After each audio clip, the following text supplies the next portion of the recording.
It's been a rough couple of months for old Jacob Mustard. Ever since Prank Kids lost their Link monster, my prank show has gone down the tubes. I had to move into the garage of Distant Coder's subathon mansion. Now all I've got for company is this lawnmower, and all I've got for entertainment are these ridiculous lawn bowling games. What a world. Huh? A phone call? Hello? Jacob Mustard, is it? We want you to be the new face of P.U.N.K. You start tomorrow. It's a dream come true! And I know just who to prank. New players to the Yu-Gi-Oh! Trading card game. Wow, this zombie punk deck looks really cool. Let me just add some of these cards to my card and TCG player. They can't be too expensive, right? Ha! You idiot! Baron is $120! No!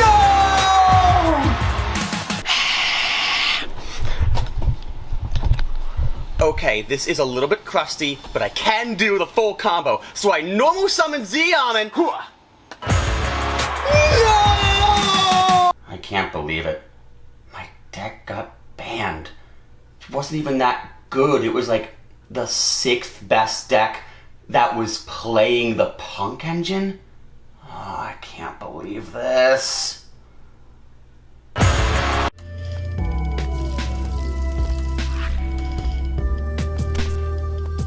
Good afternoon, Jank enthusiasts. I'm MBT, and this is 10-minute testing. So Pote is coming up, and with it, Splite, and Tier Element, and copingly, Exosister. But we're not there yet. We've still got about a month of meta to make it through, and right now the meta is P.U.N.K. There's so much you can do with these neon knuckleheads, and while we've already taken a peek at a few playstyles, today we are resurrecting one of the game's oldest broken typings, Zombie. Ghosts of the dead are all around you, Joey. So here's the list. This is almost exactly what Spenstar is playing, so most of the credit for this one goes to him. As always, I'll give you background about the archetype, a little bit of a discussion about what I hope the deck can do, and of course, the card by card. But first, this video is sponsored by Yu-Gi-Oh! Pro Deck. Yu-Gi-Oh! Pro Deck is the pack opening website that everyone's using for their progression series, but you might have missed it's also got a deck builder, a card database, and a wealth of strategy articles. I personally use it to post the Chalice Line monthly deck breakdowns, so give it a look at www.ygoprodeck.com. Now let's introduce zombies to the Zoomers. The Punks are well known for their combo potential, but more than anything else, they excel at making Puff the Magic Dragon. This extremely pushed synchro allows you to mill 5 cards off the top of your deck, and as anyone who's ever milled Mizuki can tell you, this is an exciting prospect for zombies. By jamming a list full of old zombie starters and newly released zombie extenders, we can make an exciting, powerful, and non-linear combo deck that ends on a plethora of particular points of interaction, not necessarily blanket monster negates, but things like Yuki Onna triggers, zombie world, extra deck locks, books, banishes, face-up card negation, and yes, the occasional Omni. Now, before your boomer brains start tingling at the prospect of Pyramid Turtle 2, I should note this is a really, really hard deck to play. It requires you to play a non-linear combo and modify it on the fly, but unlike other combo decks, it also tests your skill in different ways. You've got to be able to read the matchup very early to tailor your interaction accordingly. You've got to be willing to take a risk on cards like the Zombie Vampire from time to time, and you've got to manage a series of summon locks that are dramatically different depending on if you've stuck a zombie world or not. It's a tall ask, but the reward for playing this over its much more simple sibling in Adventure P.U.N.K is that you've got an unreal ability to rebuild if your opponent trades for your board. That, and it's fun to play a deck with 15 one-ofs. So with that, let's get into the card by card.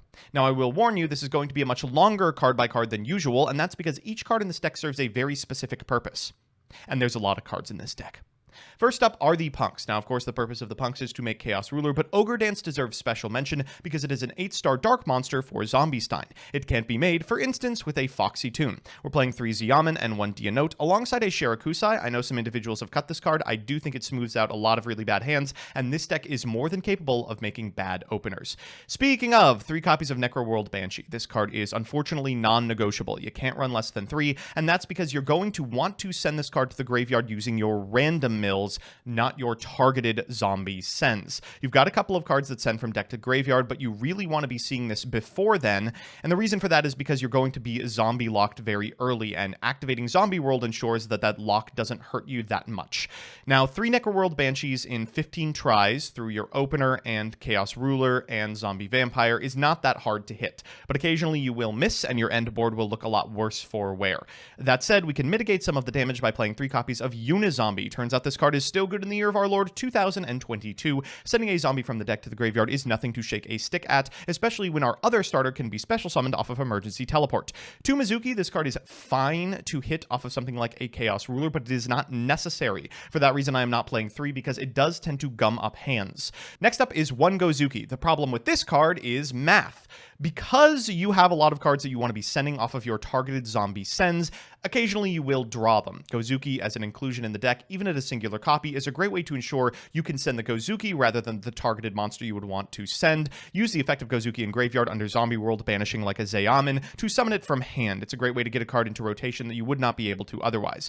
We're going to skip a little bit and go directly to Glow Up Bloom here. This is the card that locks you into zombie-type monsters, so you want to be resolving this after Zombie World has already made it onto the field for a couple of reasons. Firstly, it allows you to continue special summoning from grave, even if you're using something like a Snow or a Chaos Ruler. And secondly, if Zombie World is on the field, will summon a high-level zombie to your side of the field rather than adding it to your hand. Your target is going to usually be All Ghul Mazera. This card seems like a very strange inclusion, looks like a bricky big boy, but in actuality, it's a very powerful extender. This is because Glow Up Bloom activates very early into the combo. You have targeted zombie sends afterwards, and that's usually where you're going to be sending or summoning your Baylor Drock. As a result, it's nice to have a monster that replaces it in hands that can make it anyway, and All Ghul Mazera is just a free material that you can summon to your side of the field that also insulates you against a destruction-based removal. Afterwards, we've got, of course, the Doom King Baylor Drock. Very few hands are unable to put this card into the graveyard, and against some decks, it just wins the game on its own. Changshi the Sparado is the usual summon off of Glow Up Bloom. This card is unbelievable.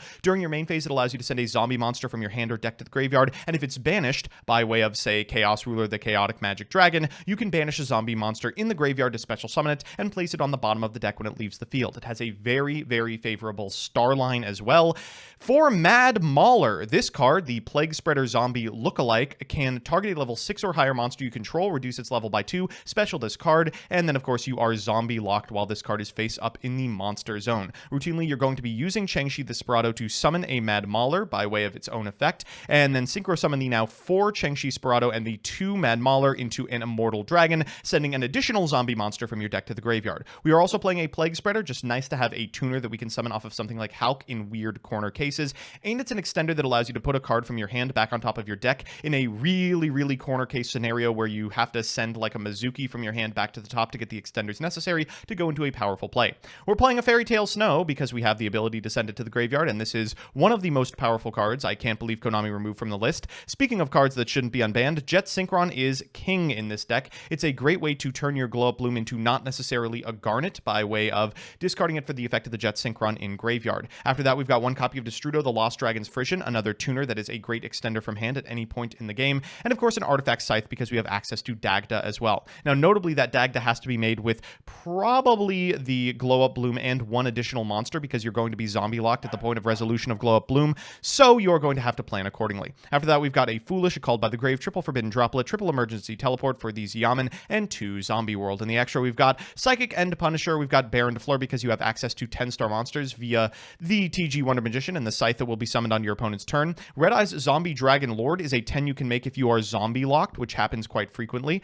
Chaos Ruler, the Chaotic Demonic Dragon, is good not only because it is able to mill a bunch of cards, but also because it's an 8 that can banish Changxing the Sparado, and also a dark monster for Zombiestein. This card, if you're unfamiliar, is an Omni Negate, and it works in a very weird way, which a bunch of decks that rely on negation of activations like Branded can't really deal with. The Immortal Dragon is a 6-star synchro monster you can make with a Changxi and a Mad Mauler that can send a zombie monster from your deck to the graveyard, usually a Baylor Drock. Wonder Magician, of course, is very good in any Scythe Lock deck. We've got a Formula Synchron in case you don't want to be Scythe Locking your opponent. This is just a great way to get an additional powerful synchro monster to your side of the field. The Zombie Vampire is inadvisable, but occasionally necessary. You really don't want to be giving your opponent material in the graveyard, especially during this format, but sometimes you absolutely do need an extender, and this is a great way to get get to one. Yuki-Onna, the Absolute Zero Mayakashi, can be made with the errant material on your side of the field at the point of your end phase. This card's fantastic. It's functionally 2 negates. You just have to plan your turn accordingly. It can't really negate things that trigger on ignition, but if it's an ignition effect like Zeyaman is, you can definitely lock an opponent out using it. It's really, really good and spells instant death to a lot of the decks in the metagame, including Sword Soul. Vampire Sucker is just a great way to draw some cards over the course of a long combo. Dagda and Scythe need no introduction. Link Haribo is in here as a way to get the Jet Synchron and the Glow Up Bloom into the graveyard. And of course, we are playing the Rising Carp in order to make use of Shakashori. So with that, let's jump into the games.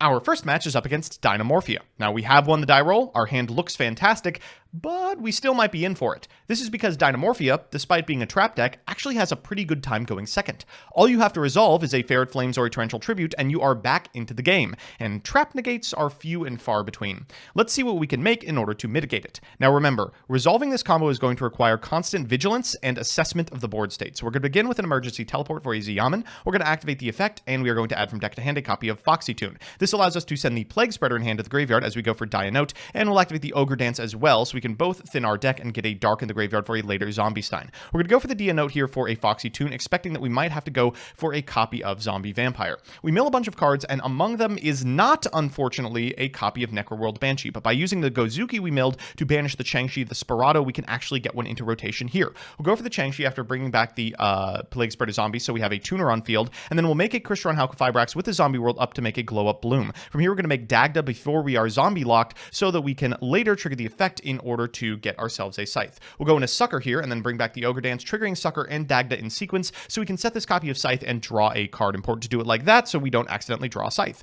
We'll go for the Chaos Ruler, make Zombie Stein, make Yuki-Onna, set a Forbidden Droplet that we've drawn and pass back to our opponent. This is a fantastic open. We'll go for Baylor Drock in the standby phase. We're going to begin by threatening the battle. Okay, we'll just go Wonder Magician here. We're going to pop this copy of Scythe, bring back the Scythe, trigger the effect on field, then chain the effect of the Wonder Magician so we can go into a Baron de Fleur. Afterwards, our opponent is going to Pot of Duality and reveal, oh god, a bunch of powerful trap cards. Okay, they're going to set 5 and pass back to us. We'll draw for turn. No reason to commit to anything more than this. Zombie Stein should be enough. They're going to go for Frenzy. We will Stein here, which negates the Frenzy and prevents them from activating another copy because it's got a hard once per turn. We'll defleur this copy of Ferret Flames, and they'll go for the Domain afterwards. Unfortunately, that does resolve, but now we can leverage our monster negation on the Kentragina. The Kentragina will activate. We'll activate Baylor Drock in order to negate it, and afterwards we can just proceed to the battle phase and do the last 2,000 points of damage. Our second match is up against Live Twin. We've not only opened a much weaker hand than last time, our opponent has opened 2 hand traps plus a Cosmic Cyclone for the Zombie World in draw phase. This is going to be very difficult. We're going to begin with a copy of Emergency Teleport to get a Zeyaman from deck. We'll activate Zeyaman. Thankfully, we've already drawn the Foxy Tune, so this effect failure isn't too damaging. We're going to go for it, and they will Ash. Okay, we still have an out. We can use Ogre Dance to get a copy of Dianote, and then afterwards we can go for the Dianote in order to send the Ogre Dance and summon itself. We'll make Chaos Ruler, and this has got to be good. We're going to Dianote back the tuner here to guarantee Hulk access, and we hit Snow Necro World Banshee. It's just as simple as that, folks. We're going to go for the Halqifibrax and Shane Necro World Banshee so that at point of resolution, we're going to be able to have the Glow Up Bloom on the field with the Zombie World at the same time. We'll zombie lock ourselves, but it's not a big deal because we're not going for Dagda this game. We're going to make a Changshi the Sparado off of the Bloom summon. We're going to send a Mad Mauler, bring out the Mad Mauler, and go into Immortal Dragon. Immortal Dragon's going to send a Baylor Drock. We'll make ourselves a copy of Sucker, then go for Chaos Ruler. That'll summon itself. The Vampire Sucker will trigger, as will the Changshi the Sparado, so we now have the material to make a Yuki-Onna before passing turn. We'll set the Scythe, and then in draw phase, our opponent will Cosmic Cyclone our Zombie World. Well, no big deal, until I realize they've opened the second Cosmic Cyclone to target the Scythe. Once I go for the TG Wonder Magician, they realize what we are up to. They banish the Scythe, and the Yuki-Onna is going to have to do it. Our opponent's going to go for the Sunny Snitch here for the Leela. They're going to normal summon the Leela, they'll activate the effect, and we'll chain Snow. They're going to bring out a Kiss a Kill Frost. We will activate Snow in a new chain, which will be able to set that sucker face down. We have a couple of negates at our disposal, but we do not need them. We draw for turn, and this should be the end of the game. We'll activate Unizombies effect in order to send an additional copy of Necroworld Banshee to the graveyard. We're going to link off for a Baron de Fleur. We will target that set card, our opponent will flip it, and then concede. So it's time for game 3, and you know what that means, a best of 3 versus meta. Our opponent's playing Adventure Punk, and oh! Alright, well, you play a deck with 15 one-ofs, and sometimes you draw 3 of them. We are going to normal, Banshee, and pass. Our opponent's hand isn't fantastic, but it should be good enough. They're going to droplet proactively in order to activate Water Enchantress at the Temple from the graveyard. They're going to activate Rite of Aramasir and then chain Wandering Griffin Rider, so they have an Omni this entire time. They'll get themselves a copy of Fateful Adventure, then they will activate it, adding from deck to hand another copy of Water Enchantress, which they will then summon. From here, they can use Fateful Adventure to get themselves a copy of Draco back, and then normal summon an Effect Veiler to make Halka Fibrax. They'll make Halka Fibrax's activation, get them a copy of Red Rose Dragon, which translates into a Baron de Fleur, preventing us from negating even post-removal of the Wandering Griffin Rider. They're going to go for a Shooting Riser. Basil Rose shoot back this Red Rose Dragon, make an access code talker at 43. This isn't lethal, but they do have the snow in the graveyard, so we are going to take 8,000 here. Okay, let's go next. So it's time for game 2, and this is more like it. Okay, first let's go fishing for ashes. We'll go for Ogre Dance to get a Ziaman. We'll go for Foxy Tune, and okay, there it is. Great. We're going to normal summon this Ziaman, and we're going to use its effect to get the Dia Note. That's going to be able to special summon itself by putting one of these punks into the graveyard. And afterwards, we're going to go for a very hopeful Chaos Ruler with this little material on field. I'm going to summon back an 8 because I expect we will need the Zombie Vampire. We're going to mill 5, and oh god, maybe we didn't. We're going to add that Unizombie to hand. That's a surprise tool that will help us later. We will go for the Zombie Vampire here because we committed to the 8, and I hate doing it against this deck. What if we hit the Water Enchantress? But instead we do not. We do hit a Tuner, so we can make Hulk and then go into a Glow Up Bloom. We're going to Destrudo, which we milled to make a copy of Dagda before we are zombie locked. Our opponent's going to go for a Wandering Griffin Rider. We will trigger this copy of Glow Up Bloom for Changshi the Sparado. We'll activate the effect and the effect of Dagda in sequence to set an Artifact Scythe. We're going to send a Mad Mauler. We're going to use Mad Mauler on the Changshi the Sparado in order to make, once again, the Immortal Dragon. We'll go Immortal Dragon here, sending Gozuki, which will then summon the Unizombie from hand. We're going to go from Unizombie to both send the snow from our hand to the graveyard and to send a Baylor Drock from our deck to the graveyard before committing to a Yukiona. We'll pass back to our opponent who draws another E-Telly. Oh my goodness. They're going to go for Ziaman. We'll go for Baylor Drock in standby, and the summon will trigger the Yukiona, which allows us to negate the Ziaman as well. They're going to make Baron de Fleur, but we can force that out by activating the snow in the graveyard. We'll go for the snow. They will chain the Baron. We will chain the Baylor Drock to banish it, and then afterwards, on open game state, we will go for the effect of the Halka Fibrax. Our opponent's going to scoop, and we'll go to game 3. So it's time for that all-important game 3, and oh, this is a weird one. We've got Forbidden Droplet. Our opponent doesn't have a very powerful hand. The Fateful Adventure and the Draco back and the Nibiru on the play are not strong, but they might still be enough. They're going to go for the Adventure to get a copy of Water Enchantress. They're going to special summon the Water Enchantress, normal summon the Veiler, and Hulk gets there on its own. Okay, they're going to go for Red Rose Dragon. They're going to trigger the effect of the Water Enchantress to get another Aramasir before making a copy of Shooting Riser, and this showcases maybe the biggest weakness of the zombie deck, its inability to deal with snow on the crackback. They're going to go for a copy of Dagda and pass turn here. We can out the board with the Forbidden Droplet, but it probably isn't enough. We're going to drop here. They're going to chain Rose Shoot, and then chain Dagda, and then chain Kristron Halka Fibrax now that they can. They can't, at point of resolution, pop this copy of Scythe, but getting it on field is all they care about, so they have material for the snow. We'll go Ogre Dance in order to grab a Dia Note. We'll go for the Dia Note, and I just don't think there's a way to do this. Oh, we could have committed to a different normal, but all of them get tucked down by the snow. They're going to tuck our Unizombie. We'll go to battle phase and eat the Tuner at least, but it draws them a card, and then at end phase, the effect of their Dagda will pop the Scythe. They'll summon it back, lock us for an entire phase before drawing for turn, and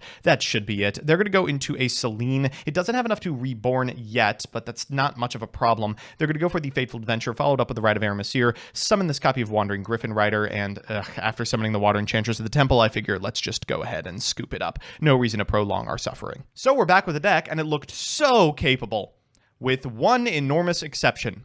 Let's pave over the brick and go to the pros and cons. First, the pros. 1, oh boy, this deck is fun to play. Often there's times when I'm playing a combo deck and I just kind of go glassy-eyed and autopilot the combo, but this one demands constant attention to what you've milled and when. It really feels like you're playing the whole time. 2, the options. Depending on the matchup, you can get really creative with boards, prioritizing Zombie World against Flunder, Yukiona against Sword Soul, and Zombie Stein against Branded. Feels like you just don't have bad matchups. And 3, it's got staying power. I spoke about this earlier, but Adventure Punk tends to fold if you out their board. This deck just keeps going and going, especially if the Baylor Daddy sticks around. And the cons. 1, it's not as telegraphed as Adventure Punk, but it does still have choke points. Negating your normal summon is pretty rough no matter how you open. 2, you really have to see Zombie World. Again, statistically, you are very likely to mill a Banshee, but in reality, there are games where it doesn't happen. If that happens, you are basically on a Scythe lock and a prayer. And 3, as you saw in the best of 3, the deck can brick. This is mitigated by most of the one-ofs being powerful extenders in their own right, but grab a handful of Mad Mauler and things might not look so good. All in all, I'm mostly just let down that this deck isn't more widespread. It feels like it has the teeth to compete, but the biggest argument against it is, why wouldn't you just play the simpler version in Adventure Punk? I hope I've at least given you some reasons as to why.